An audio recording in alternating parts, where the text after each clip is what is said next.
लंबे समय तक कांग्रेस की नीति रही है। क्या करते थे? कच्चा माल विदेश भेजो और फिर उसी कच्चे माल से बना महंगा सामान महंगे पैसे देकर के आयात करो। कहते हैं ना, गेहूं बाहर भेजो और फिर ब्रेड बना करके लाओ। क्या ऐसा कोई करता है भाई? ऐसा कोई करता है क्या?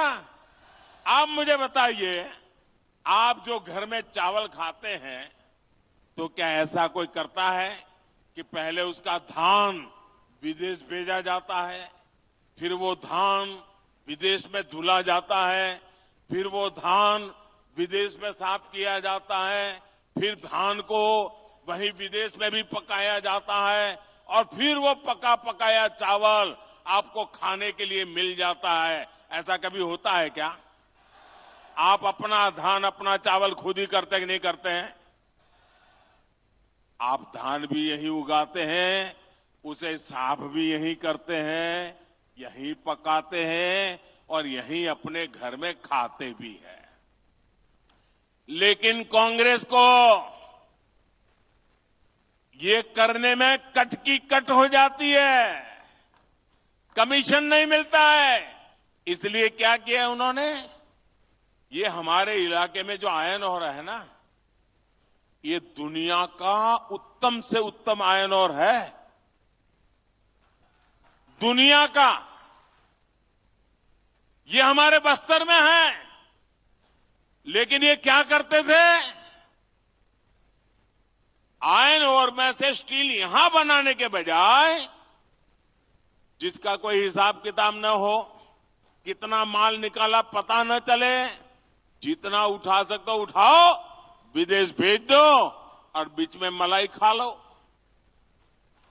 कोई भी सरकार होती तो उसकी प्राथमिकता होती कि यहां बस्तर में ही स्टील का कारखाना लगाए। लेकिन कांग्रेस ने यहां से कच्चा माल निकाला और फिर कच्चा माल ही विदेश भेज दिया। इसमें कांग्रेस के नेताओं ने कमाया, यहां के नौजवानों को कुछ नहीं मिला। बस्तर के नौजवान मजदूरी करने के लिए दूसरे राज्यों में जाने के लिए मजबूर हो गए। लेकिन भाइयों बहनों, ये मोदी है, आपके बीच में पला बड़ा है, इसलिए आपका ही सोचता है। गरीब की चिंता, गरीब के हित, यही मोदी के दिमाग में भरा पड़ा रहता है। इसलिए हमने दिल्ली में, मुझे आपने सेवा करने का मौका दिया, हमने बस्तर में स्टील कारखाने का काम तेजी से पूरा करवाया। भाजपा सरकार ने लगभग 24,000 करोड़ रुपए स्टील के कारखाने पर लगाए। इससे इस क्षेत्र के 50-55 हजार साथियों को रोजगार मिलना तय हुआ है। सरकार ने यह भी तय किया है कि स्टील की जो प्लांट की क्षमता है उसको और बढ़ाना है, मुझे और पूंजी लगानी है ताकि ज्यादा लोगों को काम मिले। यानी स्टील प्लांट पर अब जी हजारों करोड़ रुपयों का और निवेश होने वाला है। और जब ज्यादा निवेश होगा और बड़ा कारखाना होगा तो पूरे विस्तार की किस्मत और तेजी से बदलने वाली है।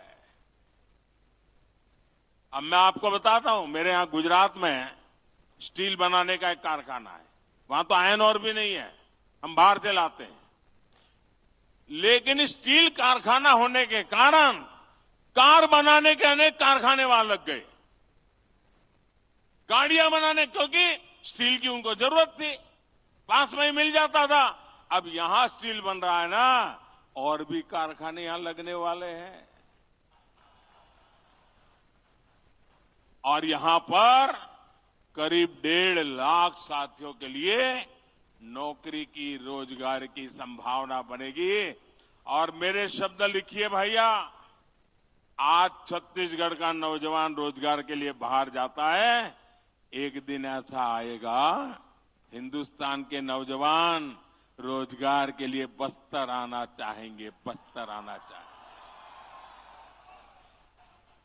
आप कल्पना कर सकते हैं, मोदी अगर ये काम कर देगा तो कांग्रेस के लोगों के लिए भ्रष्टाचार के रास्ते रुक जाएंगे।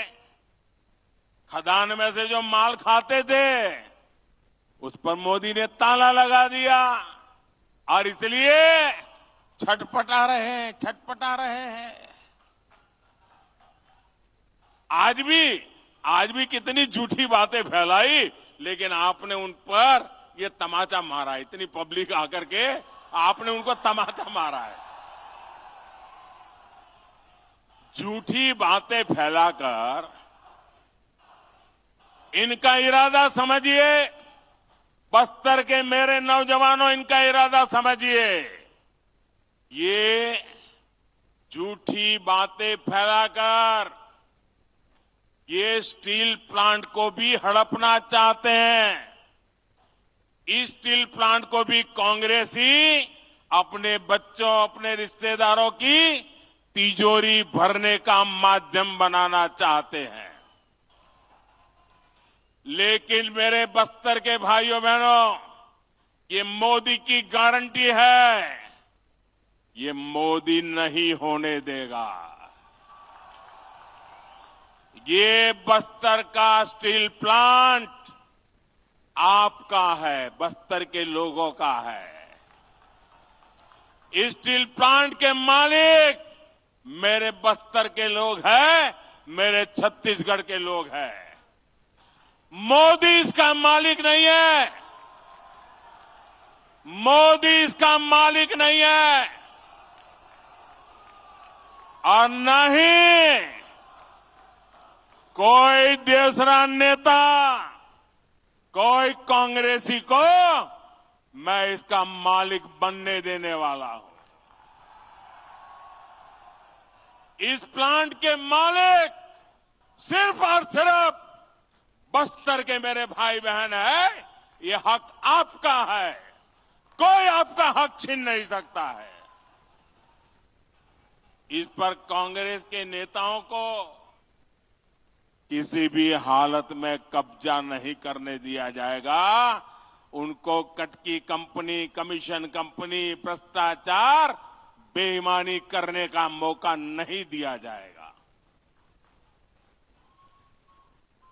आप मेरे साथ सहमत हैं? तो एक काम करिए, अपना मोबाइल फोन निकालिए और उसकी फ्लैश लाइट चालू कीजिए। मेरी इस बात के समर्थन में अपने मोबाइल की फ्लैश लाइट चालू करिए। शाबाश, देखिए, वाह, दूर दूर तक शाबाश। ये ताकत है। वाह, देखिए, ये मीडिया वाले आपकी फोटो निकाल रहे हैं। देखिए, ये समर्थन है, ये स्टील प्लांट के लिए समर्थन है। कैसा झूठ बोलते थे, और ईमानदारी देखिए, ये सच्चाई यहां देखिए। बहुत बहुत धन्यवाद मेरे बस्तर के भाइयों बहनों।